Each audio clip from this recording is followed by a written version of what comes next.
juntamente edificados para morada de Dios en el Espíritu. Aleluya. Qué preciosa es la palabra. Basado el apóstol Pablo y el apóstol Pedro, basado en las mismas escrituras, en los salmos, en la palabra profética. Por eso el apóstol Pedro dice: por lo cual también contiene las escrituras. La escritura es la que contiene esto que él menciona. Y menciona dos cosas. Menciona a los que le creen, le menciona la parte que contiene la escritura para los que creen, y también menciona para los que no creen lo que la palabra o la escritura contiene. Esas dos cosas. Qué bien. Antes estábamos lejos. Antes vivíamos sin esperanza y sin Dios en el mundo. ¿Sí? La Escritura dice que en otro tiempo, nosotros vivíamos sin Cristo. ¿Cierto? ¿Qué más dice? Lejos, ajenos, sin esperanza y sin Dios. Así éramos. Así. Eso lo dice ahí mismo el libro de los, aquí en el libro de los Efesios, que nosotros vivíamos de esa manera, lejos. ¿Qué tal si leemos? ¿Sí? Ahí en Efesios. Oh Señor. Gracias, Señor.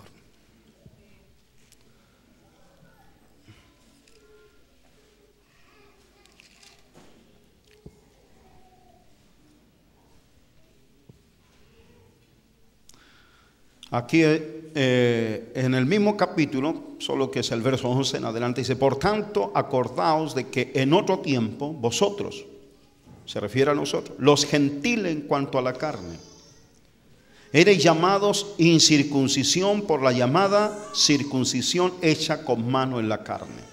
En aquel tiempo estabais sin Cristo, alejados de la ciudadanía de Israel y ajenos a los pactos de la promesa, sin esperanza y sin Dios en el mundo. Eso, ahí está, ¿ves?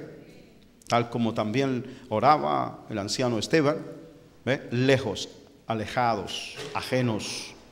Alejados y ajenos. ¿Ajenos a qué? A los pactos de la promesa. Sin embargo, la promesa fue hecha a través de Dios hacia un hombre que es Abraham. Pero la promesa no estaba hecha solo a un hombre, sino dice: en tu simiente serán benditas todas las familias de la tierra. Así que la promesa iba a alcanzar a muchos. Pero ¿a cuáles familias? Y hubo algo que provocó una separación. Y esa que provocó esa separación hizo a unos cercanos y a otros los hizo lejanos. Y eso fue la circuncisión. Cuando se produjo la circuncisión, entonces eso marcó todo, o dividió todo, separó todo, y a unos se alejaron y otros fueron esos cercanos. Pero cuando más se notó esta enemistad, esta separación, esta humillación, ¿ya? Cuando la circuncisión humilló a la incircuncisión, fue más en los tiempos de la ley. Pero antes, el que fue circuncidado primero, ¿se acuerdan? Hablábamos ayer por la mañana con las hermanas. El que fue circuncidado primero no fue circuncidado al 8º día. Por lo tanto, si él no fue circuncidado al 8º día, fue circuncidado de los 90 hacia arriba. O sea, ya estaba viejo. Ya era un hombre maduro, un hombre que vivió durante la incircuncisión.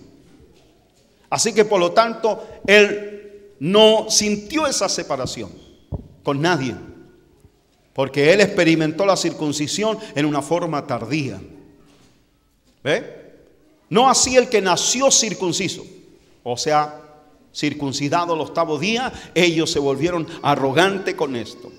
Y ellos pensaron que con esa circuncisión estaban viviendo al Cristo. Ellos vivieron la promesa la simiente. El Mesías estaba con ellos. El Mesías estaba con ellos, pero amados, el Mesías estaba con ellos de una manera prometida. Y nosotros cada día, por la llamada circuncisión, estábamos cada día más lejos y cada día más ajenos. Más ajenos. Mucho más ajenos. No teníamos la menor idea cuán grande era la promesa de Dios.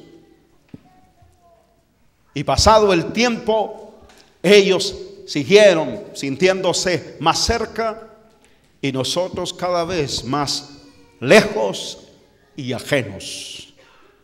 La ley con sus ordenanzas provocó toda una enemistad. Pero sucedió que al pasar el tiempo, al cumplimiento de las Escrituras, cuando apareció el Cristo, porque nosotros estábamos sin Cristo, dice. Sin Cristo, así lo dice claramente. En aquel tiempo estabais sin Cristo, alejados de la ciudadanía de Israel y ajenos a los pactos de la promesa, sin esperanza, sin Dios en el mundo.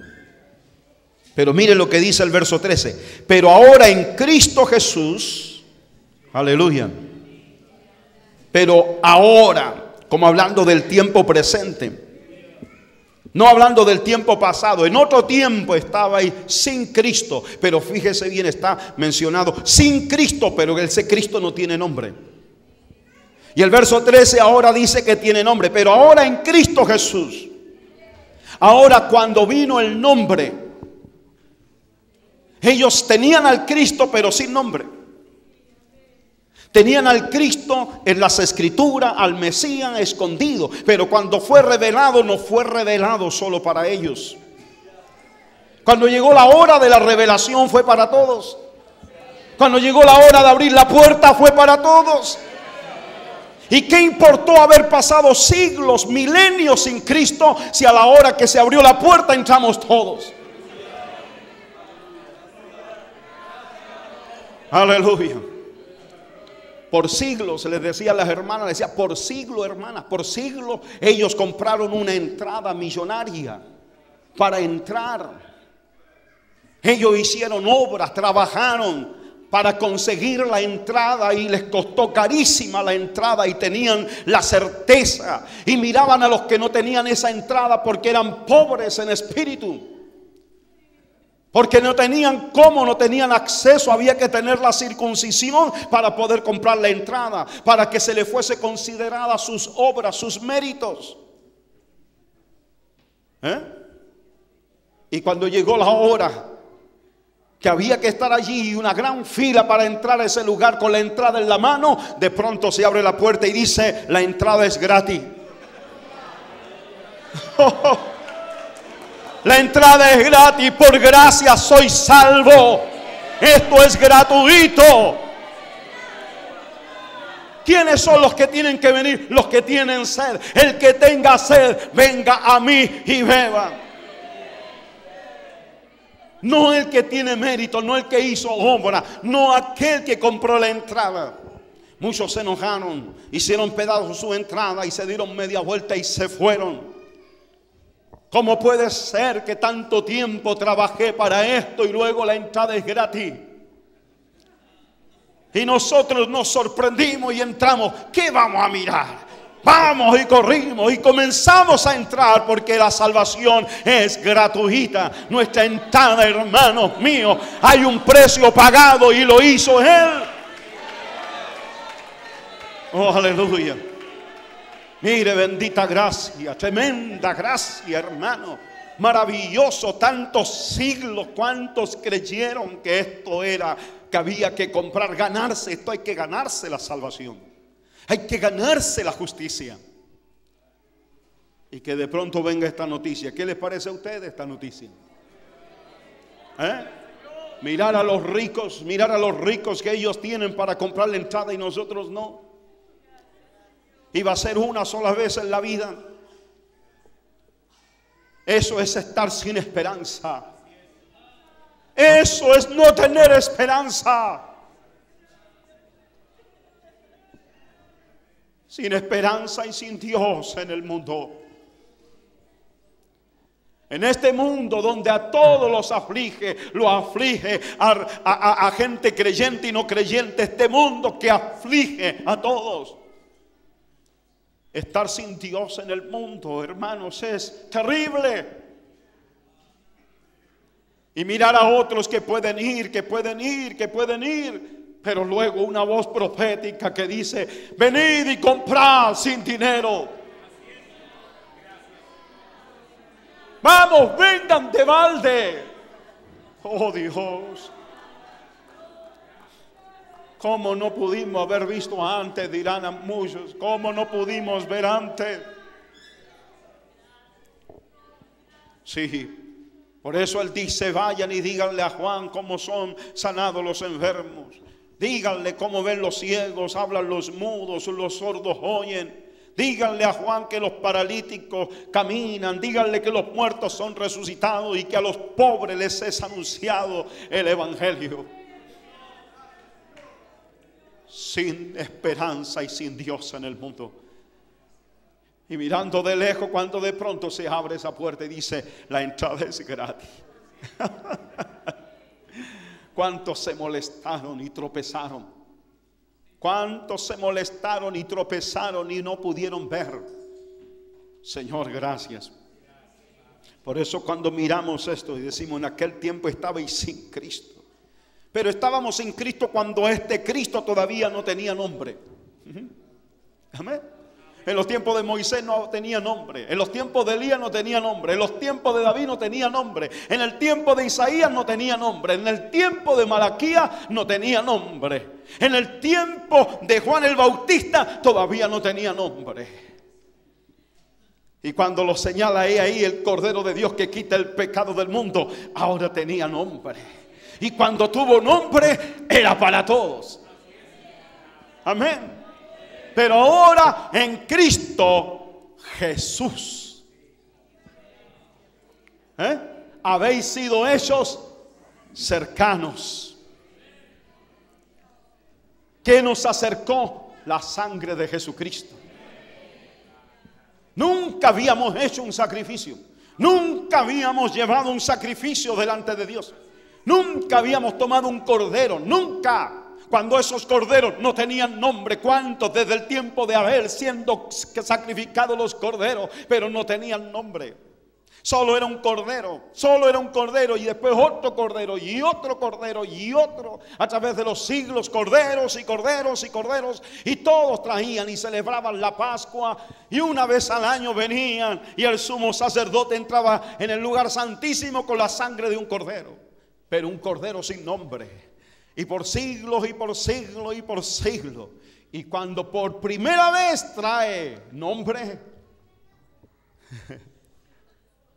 esa sangre nos hizo participar. Oiga, hermano, mire. Aleluya, a la primera. Venir y a la primera.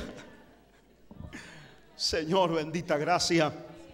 Bendita gracia, alabamos el nombre de nuestro Dios. Le alabamos, bendecimos su santo nombre. Y miren, están hablando de discriminación y de una ley en contra de la discriminación, de tal manera que haya una ley para la no discriminación. Y díganme ustedes, ¿hay discriminación en la Escritura, en la palabra de Dios? Miren lo que ha hecho Dios. Si fuera así, más parecen discriminados los que esperaban primero que nosotros. Endurecido en parte para que la gracia se manifestase a nosotros. En Él estaba la vida y la vida era la luz de los hombres. Sin Él nada de lo que ha sido hecho fue hecho. Y por medio de quien se hicieron todas las cosas, ese verbo bendito se hizo carne. Y se hizo carne para venir a condenar. No envió Dios a su Hijo al mundo para condenar al mundo, sino para que el mundo sea salvo por Él. ¡Salvos! Le llamamos a eso discriminación. Rebaja Dios al hombre. Mira Dios la condición del hombre para condenarlo. La Escritura dice que Dios estaba en Cristo reconciliando consigo al mundo, no tomándoles en cuenta a los hombres sus pecados. No te tomó en cuenta tus pecados para hacerte participar de esta bendita Pascua. De pasar por alto tu vida pasada, de pasar por alto de donde viene. No te discriminó mirando tu raza, no te discriminó mirando tu procedencia, no miró tu condición, tu pecado, tu maldad, tu fornicación, tu lascivia. No miró, hermano, tu homosexualidad, no miró que eras un borracho, drogadicto, delincuente, ladrón, asesino. No miró nada de aquello, parricida. No tomó en cuenta a los hombres sus pecados y nos mandó a nosotros ministros de ¿qué? Ministros de condenación, no, sino de reconciliación. De que es tiempo de reconciliarse con Dios. ¿Ves tú, hermano, alguna discriminación? No se equivoquen. Tal vez la religión, como han dicho, tal vez religiosos, una religión comandada por hombres, religión bajo un sistema humano, religión donde muchos guardan sus propios intereses. Por medio de la religión se han hecho famosos y enriquecidos, y tal vez en sus propias ordenanzas han discriminado. Pero el bendito Dios, ¿cómo nos iba a discriminar? Soy un testigo de que no hay discriminación en Dios. Que no rebaja al hombre, que no lo menosprecia. A un corazón contrito y humillado no menosprecia a Dios. Aleluya. Oh Señor, cuán precioso es su amor, su gracia, sus misericordias. Así que, amados, muchos que desecharon a nuestro Señor Jesucristo, y no se equivoquen que hoy también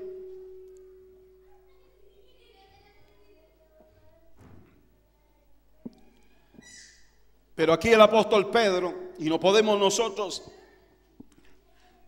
obviar esta palabra y pasar por alto de poder ver que hay un resultado, como lo dice la palabra también en el Evangelio de Juan. En el Evangelio de Juan, el apóstol ahí escribe diciendo que el que no cree ya ha sido condenado. El que cree no es condenado, y el que no cree ya ha sido condenado. Dos cosas se producen con Cristo: o te salvas o te condenas. Es el resultado con Cristo. No condenado o condenado. El resultado con la roca, con esta roca bendita que nosotros vemos acá, esta piedra preciosa, por lo cual también contiene la Escritura. ¿Qué contiene la Escritura? La Escritura contiene que he aquí pongo en Sihón la principal piedra del ángulo. Esta es escogida y además preciosa. El que creyere en él no será avergonzado. En otra parte de esa Escritura dice que todo aquel que invocar el nombre del Señor será salvo. O sea, invocas el nombre del Señor y no serás avergonzado. ¿Sí? Pero también está el otro resultado. Para vosotros, pues, los que creéis, Él es precioso. Pero para los que no creen, contiene la Escritura: la piedra que los edificadores desecharon ha venido a ser la cabeza del ángulo. ¿Y qué más? Piedra de tropiezo y roca que hace caer. Por eso no se confundan. Cristo Jesús es la piedra del ángulo, es la salvación. Él vino a ser para que todos los que en él se quebrantaren sean salvos. Todos los que se quebrantan en la roca. Pero el que no será desmenuzado por la misma roca. ¿Sí? Ese es el resultado. Pero la condenación no es lo primero, sino la salvación. La historia muestra de que el hombre fue tratado por la ley, por la palabra, hasta que viniese la convicción de que todos se sintieran culpables y llegaran tal vez alguno a la desesperación de preguntar qué debemos hacer para poner en práctica las obras de Dios, poder vivir la ley de Dios. Y entonces cuando hacen la pregunta, se la preguntan al rabino correcto. No se la preguntaron a Gamaliel, sino a Jesús. Y este joven rabino responde: esta es la obra de Dios, que creáis en el que Él ha enviado. Amén. En el que Él ha enviado. Y aquí está esta roca. O se condenan o son salvos. No hay otra cosa. No hay 3 manifestaciones ni 4, solo 2 manifestaciones. Como decía alguien un día, al profeta se le cree o se le apedrea. Así también hay un resultado para el que cree y hay un resultado para el que no cree. O en esta roca te confundes, o en esta roca encuentras la gran salvación, preciosa salvación, que ni mi alma sabía, ni yo sabía de que había una salvación. Estábamos convencidos del final de los tiempos para nuestras vidas, muerte. Pero he aquí, mire, la esperanza. Y vamos más allá de la muerte ahora. Nuestra canción nos dice que vamos más allá de la muerte. Sí. No cantamos el himno como soldados, vamos a morir. No. Nuestro himno va más allá de la muerte y seguiremos en esa marcha. Y aunque la muerte viniera, seguiremos en esa marcha. Somos soldados de Jesucristo. ¿Ve? Así que, amados, si de pronto se ha manifestado este cuestionamiento, esta duda, esta incertidumbre de poder, queremos hacer un llamado. No a los que están aquí presentes, porque sé que ustedes son salvos, pero a todos aquellos que aún todavía no lo son y es que están confundidos. Hay personas que en realidad están entregados por completo a esta condenación. Por eso dice: el que no cree ya ha sido condenado. ¿Por qué ya ha sido condenado? Porque Dios conoce toda planta que Él plantó. ¿Ve? Sepan pues entonces todos que no somos proselitistas, no buscamos adherentes, ni tampoco aquí de llenar este lugar, ni llenar el reino de los cielos. Si esto ya está contabilizado por Dios. Estamos en la búsqueda de la oveja perdida. Y eso vino a salvar Cristo, lo que estaba perdido. ¿Ve? Lo demás no tiene remedio. Él está esperando su tiempo para la cosecha. No vamos a sacar, hermano, la cizaña, porque con ella podemos arrancar el trigo. Todo a su tiempo. Todo a su tiempo. Y esto se hará bien. Y el tiempo ya de la siega se acerca. Ese tiempo se acerca, amados. Oh, gloria a Dios. ¿Qué tal si seguimos leyendo ahí Efesios en el capítulo 2?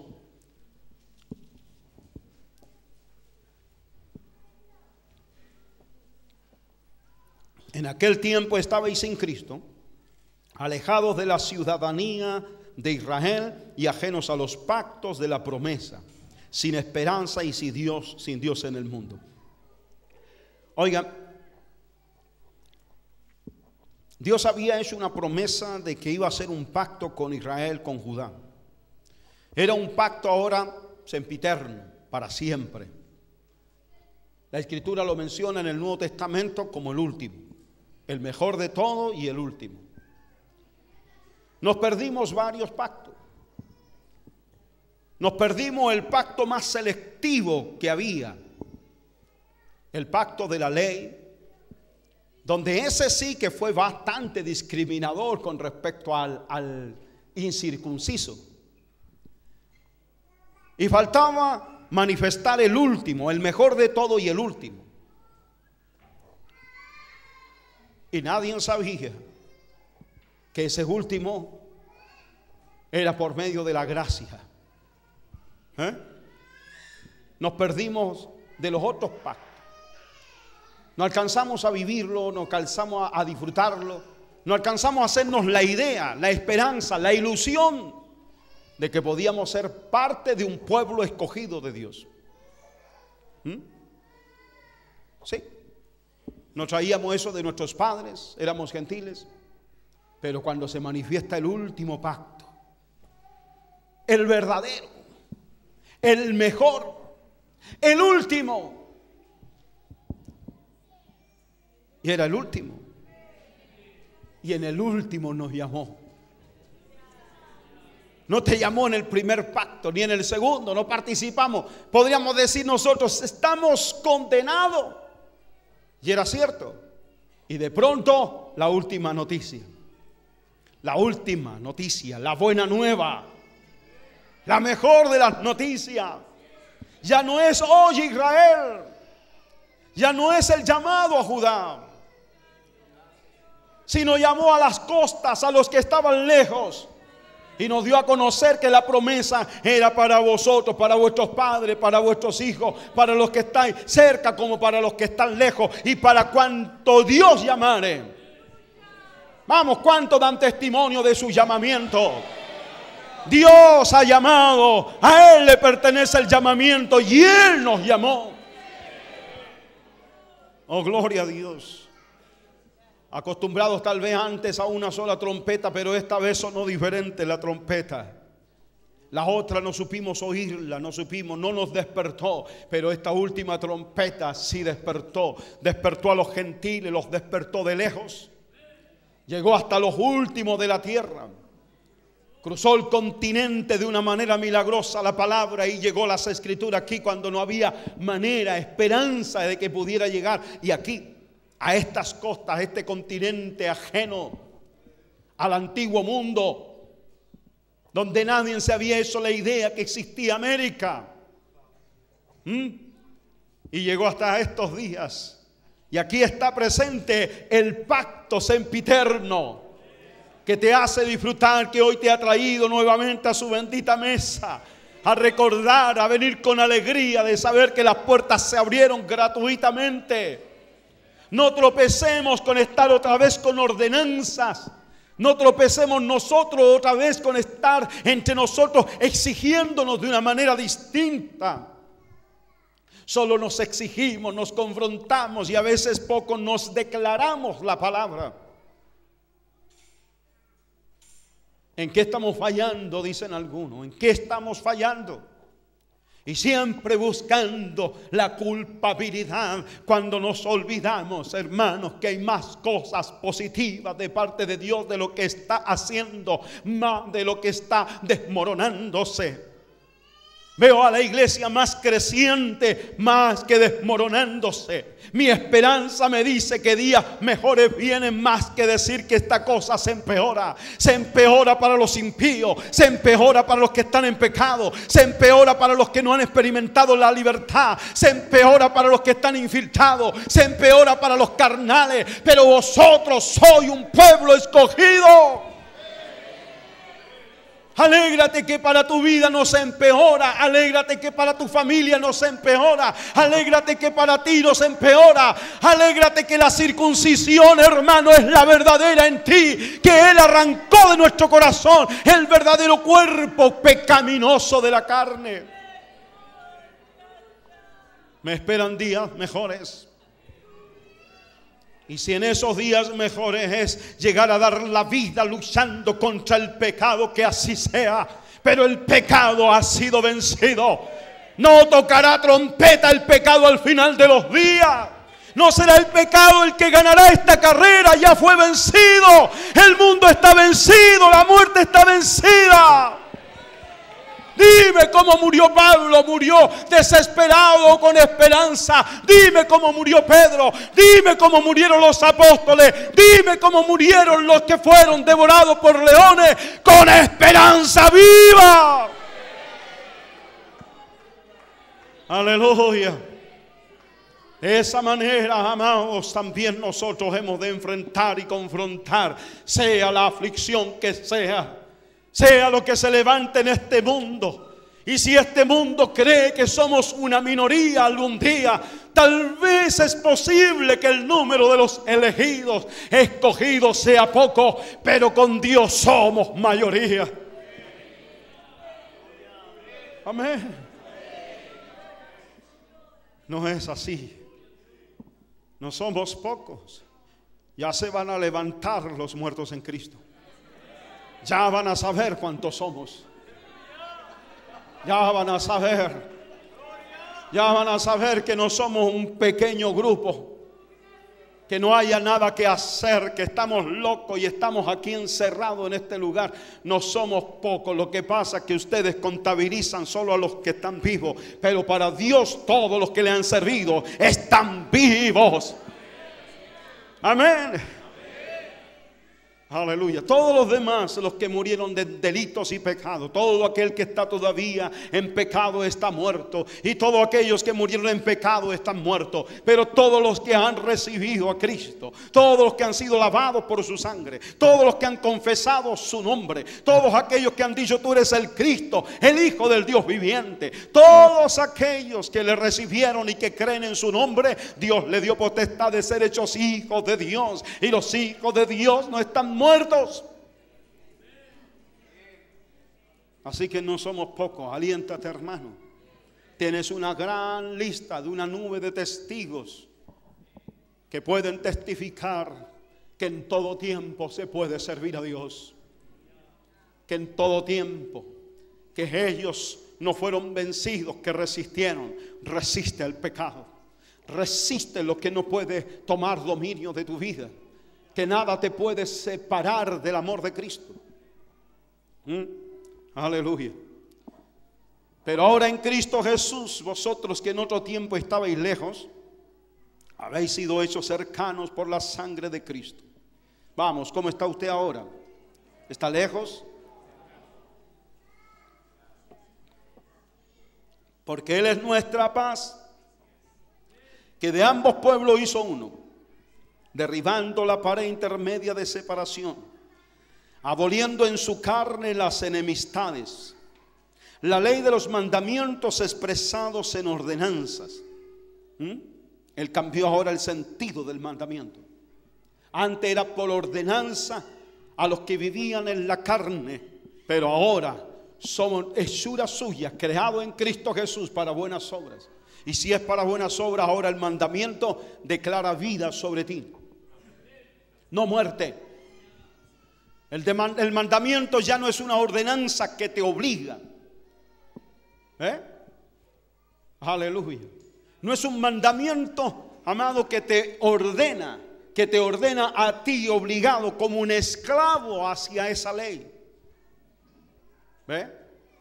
Sino más bien es un mandamiento que ordena tu vida, que habla tu alma. Sé como un rey David cuando lucha consigo mismo, que lucha su alma abatida y le dice a su alma abatida: ¿por qué te abates dentro de mí? Espera en Dios, porque aún he de alabarle. ¿Sí? No digas nunca: no puedo, estoy vencido, no podré, no puedo resistir esta aflicción, esta tribulación.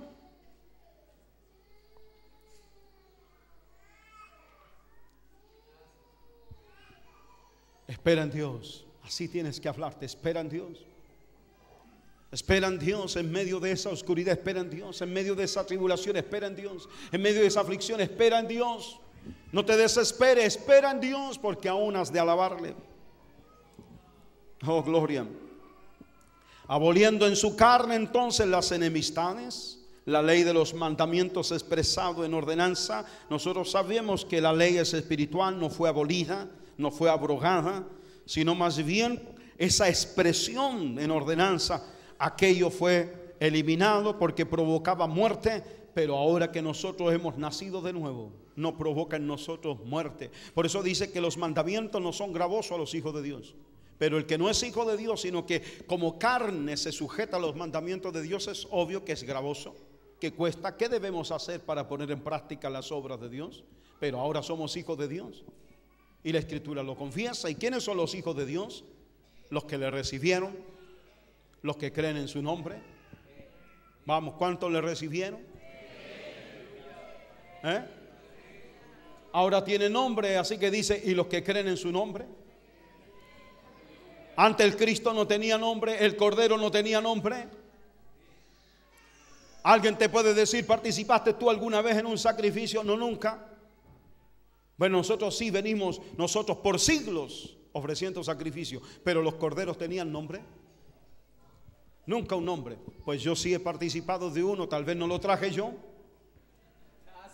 Como mi padre Abraham, el incircunciso y circunciso a la vez.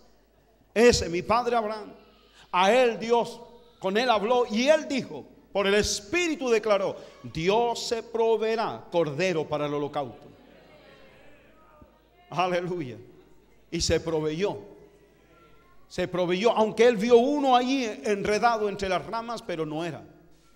Y Abraham, que era un hombre de fe, visionario, vio más allá del tiempo y vio el día de Jesucristo. Abraham se gozó de que había de ver mi día y lo vio. Y ahí los judíos que tropezaron dijeron, pero ¿cómo? No tienes ni 50 años y has visto a Abraham. Antes que Abraham fuese, yo soy. Por mí fueron hechas todas las cosas. Yo soy ese cordero que estaba destinado desde antes de la fundación del mundo, pudo haber dicho. Él pudo haber manifestado tantas cosas que no fue necesario hacerlo. Dejó que sus apóstoles manifestaran. Otra cosa podría decir, voy a hacer que este Pedro, el hombre del vulgo, te aclare las cosas del cordero destinado desde antes de la fundación del mundo. Y así lo hizo Pedro después. Pero ¿quién iba a creer a Pedro? De todos esos que tropezaron con Cristo, ¿creen ustedes que no iban a tropezar después con Pedro? ¿No le creyeron a ese tremendo maestro haciendo milagros? ¿Le iban a creer después a Pedro? ¿Ve que tropezaron? Así también no tropiecen hoy los que creen que hay una discriminación de parte de la Escritura. Un día todo el movimiento feminista dijo que la Biblia era machista. Mire, ¿y a dónde andan ahora todo ese movimiento feminista? ¿Dónde andan? ¿Dónde están? Tropezaron por haber llamado a las Escrituras, haberla llamado machista, como si los hombres... Hablaron los apóstoles y los profetas, pero díganme ustedes, ¿cuál es la principal piedra del ángulo? Jesucristo mismo. Ningún profeta habló de su propio espíritu. Ningún apóstol se envió a sí mismo. No hubo una iglesia que enviara a los apóstoles. Los apóstoles fueron enviados por Jesucristo. Pablo, siervo de Dios, él decía que era apóstol, enviado de Jesucristo. Y fue enviado a los gentiles. Y todos los apóstoles enviados por Jesucristo. Y ningún profeta, hermano, le dio carácter privado. Como la palabra no tiene interpretación privada, tampoco era de una privacidad de un hombre de oración. No hemos escuchado a un pensador que fue al desierto a pensar, sino aquellos que fueron apartados por Dios y que Dios le dijo, hijo de hombre, profetiza. Y profetizaron con el Espíritu de Cristo. Así que por lo tanto no son los pensamientos de Pablo, no son los pensamientos de Pedro, no son los pensamientos de Isaías, no son los pensamientos de un Ezequiel, sino siendo la principal piedra del ángulo Jesucristo mismo. ¿Cuántos tropiezan por mencionar que aquí hubieron hombres, que Pablo se equivocó, que Pablo fue un machista, que estos ahora están diciendo que estos discriminan? Habemos hablado nosotros diciendo, la iglesia dice, la iglesia no tiene una voz propia, sino el que habla es Cristo Jesús. Por medio del Espíritu Santo habló por apóstoles y profetas, seguirá hablando en estos días por aquellos que han sido ungidos, enviados, no para hablar en nombre de una denominación. No es la iglesia evangélica, dice. La iglesia evangélica debe estar sujeta a la única voz que despierta a los que están muertos. La hora viene y ahora es cuando los muertos oirán la voz del Hijo del Hombre y los que la oyeren vivirán. Díganme, ¿a qué muerto ha despertado la iglesia? Díganme la iglesia, ¿qué voz tiene? ¿Qué pensamiento? ¿Qué idea? Aquí no es así, no son pensadores. Aquí no es la reunión de muchos profetas que sacaron una profecía en común. Estos son de distintos tiempos. Los apóstoles escogidos, aunque judíos, pero sacados de distintos lugares, donde no tenían cosas en común. Un Mateo con un Lucas, con un Pedro, un pescador, un médico, un cobrador de impuestos. ¿Qué tenían en común? Aleluya, y fueron llamados por Él. Y aunque no entendieron nada en sus 3 años de ministerio, recibieron de Él el Espíritu. Y por medio del Espíritu comenzaron a declarar lo que había dicho el profeta Joel para esos días, en los postreros tiempos. Así que, amados, tenemos la principal piedra del ángulo, que es Jesucristo mismo, el que usó apóstoles y profetas, y que no ha quedado aquí, ni seguiremos más adelante a través de la historia diciendo la iglesia dice. No es así. No es lo que la iglesia dice, sino lo que Dios dice, que nos ha mantenido sobreviviendo hasta este tiempo. Digan ustedes, ¿qué ha sido el sistema, la denominación, la personalidad jurídica que nos da un Estado? Díganme, ¿qué es lo que ha hecho que la iglesia sobreviva y se mantenga firme hasta los días de hoy? ¿Cuántas veces fue perseguida la iglesia y a cuántos le quitaron las vidas? Díganme, ¿cuántos han muerto por la causa de Cristo? Y a pesar que murieron los principales dirigentes y ministros en el pasado por la persecución, y vean, han pasado 20 siglos, estamos en el siglo XXI y aún la iglesia está, y la bendita palabra sin cambio alguno está aquí con nosotros. Alguien dijo un día, los apóstoles no nos dejaron nada, no nos dejaron riqueza, plata en el banco, no nos dejaron tierra, no nos dejaron universidades, no nos dejaron nada, incluso se empobrecieron. Pero he aquí, aunque ellos llegaron hasta nuestros días a patita pelá, pero nos dejaron el gran tesoro de la bendita palabra inconfundible, la bendita roca. Hoy todavía predicamos a Cristo, sin decir que hay otro después de Él. No esperamos a ningún otro. Aleluya. No viene otro antes de Él. No viene un precursor de la segunda venida de Cristo. Él es el mismo. Y se encontrará con una iglesia, amado, preparada, santa, apartada. Gloria a Dios. Nos alineará en el último momento. Sacudirá este árbol y la cantidad de pájaros que volarán, para que nos quedemos limpiecitos en la última hora, y nos llevará. ¿Y quién nos callará en este tiempo? Una ley en contra de la discriminación, para que ya no prediquemos en contra del adulterio, para que ya no hablemos en contra de la fornicación.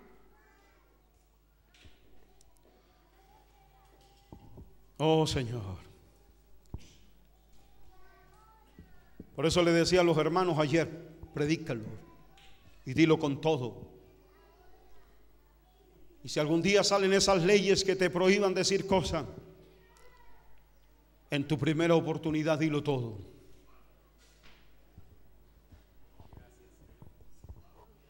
Él será tu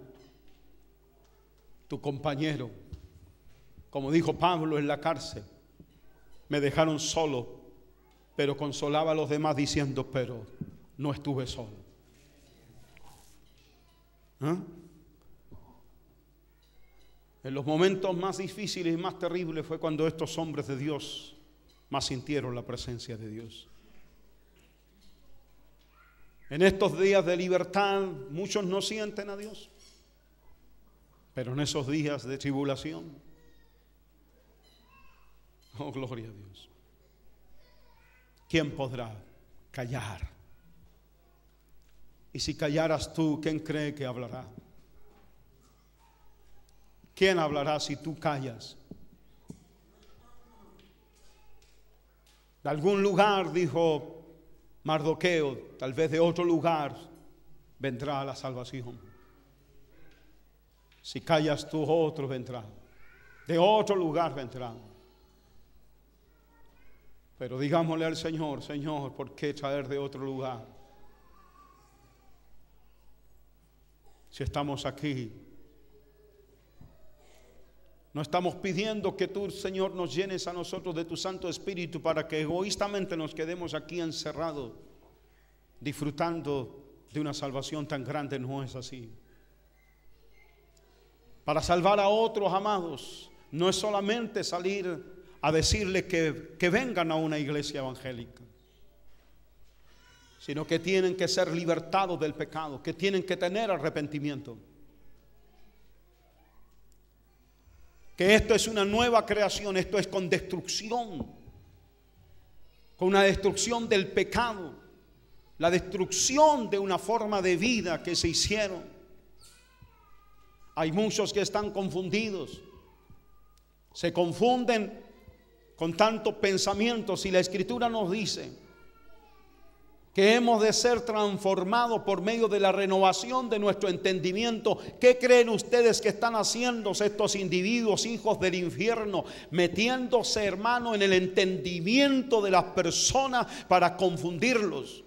Hay gente confundida, gente que tiene que ser libertado. Pidamos al Señor ese poder y esa autoridad, porque si ha de haber una renovación en el entendimiento de las personas, entonces la palabra necesita llegar con mucho mayor fuerza a la vida de estas personas, y no podemos ahogar la palabra de Dios aquí encerrado en cuatro paredes. Cada día debe estar más manifestado en distintos lugares. Ellos están avanzando a paso gigantesco, metiéndose en todo lugar, porque saben que a través del entendimiento pueden ellos evitar la transformación. Y nosotros tenemos de que también la transformación viene por medio de la renovación del entendimiento. Pero ¿cómo pueden cambiar su entendimiento si la palabra está siendo callada? Y las artimañas del error se meten y se infiltran, y hasta en nuestras propias filas de pronto se manifiesta el pecado. Y hasta entre nosotros mismos se manifiesta la deslealtad, dándole lugar a las concupiscencias que hacen de las suyas, porque no se hace presente aquello que hemos entendido por medio de la palabra. Por eso insistimos, esto no se trata solamente de aprender. Esto se trata de ser conocedores de la verdad. Y cuando tú conoces la verdad, hermana, cuando tú conoces la verdad, tu esposo haga cualquier acto de traición, no va a venir con tanta simpleza, con tanta libertad a tocar a una mujer santa. Tienes que tener la autoridad. Pero algunos se dejan adormecer, aceptan tal cual las cosas como son. No es así. Conociste a un marido convertido, caminando, manténlo así. Y si este no sigue así, actúa con la autoridad de una hija de Dios, una mujer que es santa, apartada para Dios. Pero siguen sumisas, sometidas, en un estado de obediencia a un carnal, estado de obediencia a un traidor, en un estado de obediencia a uno que le ha dado las espaldas a esta verdad. ¿Cómo procederán al arrepentimiento si hay mujeres que transan con sus maridos que se han vuelto atrás? ¿Cómo puede ser que siendo tan seguidoras, buscadoras, apasionadas de Cristo, de pronto se sientan dependientes de un marido que provee? No es tu marido el que te prospera, el que te prospera es Dios. Mío es el oro, mía es la plata, dice el Señor. ¿Hasta cuándo seguiremos sumisos a los que practican el pecado? No te sometas más a esa clase de vida, sino que participemos de la santidad. Ven desmayar a sus maridos, los ven retroceder. Allá también se adormecen. ¿Por qué? Porque también se entusiasman con las cosas que de pronto ven, de estas cosas que perecen. Pongan su mirada en las cosas de arriba. Sean valientes. Fortalezcanse. Oh, gloria a Dios. Lleguen con olor a vida a sus casas. Si tienen a sus maridos descargados, lleguen con olor a vida. Oh, lleguen con ese grato olor de que estuvieron en la presencia de Dios. Era notorio cuando alguien venía del sacrificio, venía pasado con olor a holocausto. Oh, gloria a Dios. Hizo holocausto un Noé. La versión dice que fue olor grato. En otra parte dice fue un olor suave. En otra parte, en otra versión llega a decir que fue un olor de reposo. De un olor de reposo, de estar reposado, de no estar asustado. Si ofreció holocausto delante de Dios, no lo hizo como un hombre miedoso, temeroso. Ahora, ¿qué destrucción vendrá? No, lo hizo en reposo. Reposó en el pacto de Dios, en el cumplimiento y en la fidelidad de Dios. Dios será fiel contigo. Él es la piedra del ángulo. No está aquí Pablo contigo para poder defenderte. No está Pedro, no están los profetas. Pero ellos revelaron la roca que sí está presente. La piedra del ángulo está aquí, es tu fortaleza. Es imposible que la enemistad vuelva. Ya fue quitada la enemistad. Aleluya, la pared intermedia fue derribada. No estamos con la incertidumbre de saber lo que está ocurriendo al otro lado. Aleluya. Así camina con ese valor. Sé valiente. No trances ni con tu esposa ni con tu esposo, y vas a ver los resultados. Aleluya.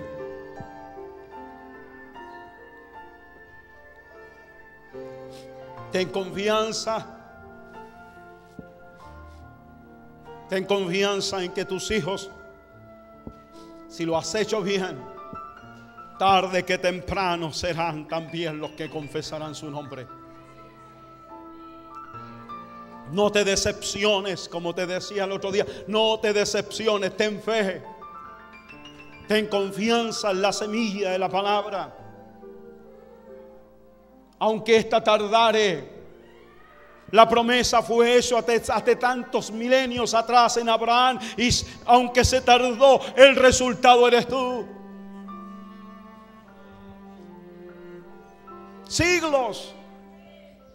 Y con tus hijos solo serán tal vez meses, años.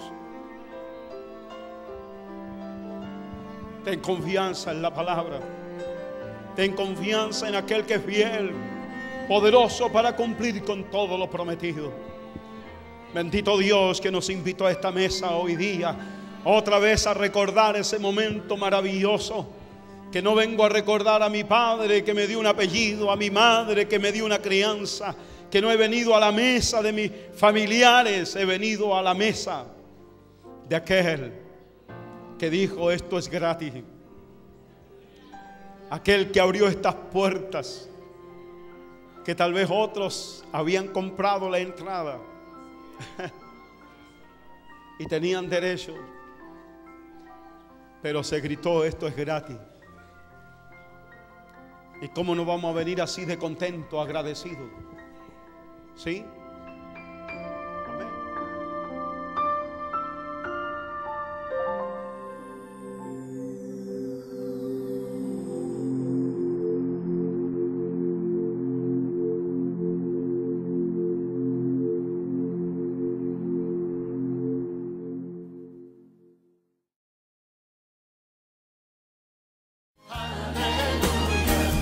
Gozate en Dios, porque la casa de